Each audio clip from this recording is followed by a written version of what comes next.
The doors were locked. The fire escape collapsed.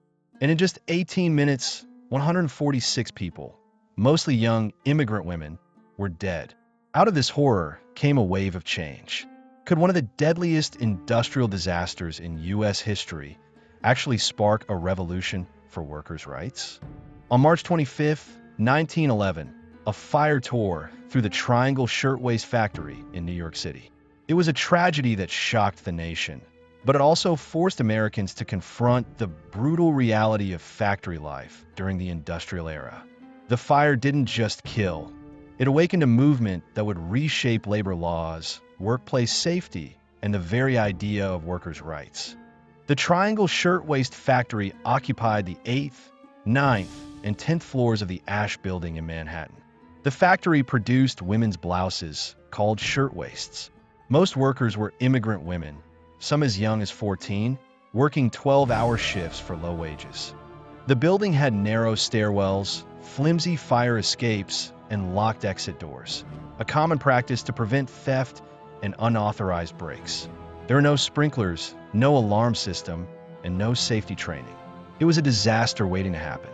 On a quiet Saturday afternoon, the unthinkable happened. A fire broke out on the 8th floor, likely caused by a spark from a cigarette in a bin of cloth scraps. Flames spread rapidly through the flammable fabric. Some workers on the 8th floor escaped, but those on the 9th floor never got the warning. One of the exit doors was locked. The fire escape collapsed.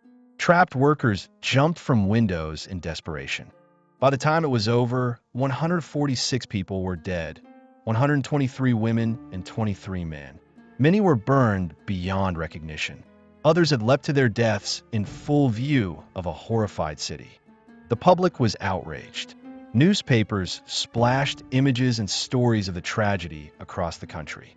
The factory owners, Max Blank and Isaac Harris, were put on trial, but acquitted. They paid only $75 per victim in civil damages, yet collected more in insurance than they paid out. But something had changed. The public demanded reform. Massive funerals and protests drew thousands. Labor organizers, including Rose Schneiderman and the International Ladies Garment Workers Union, pushed for change. Politicians, especially in New York, took notice. The fire became a turning point in the fight for workers' rights.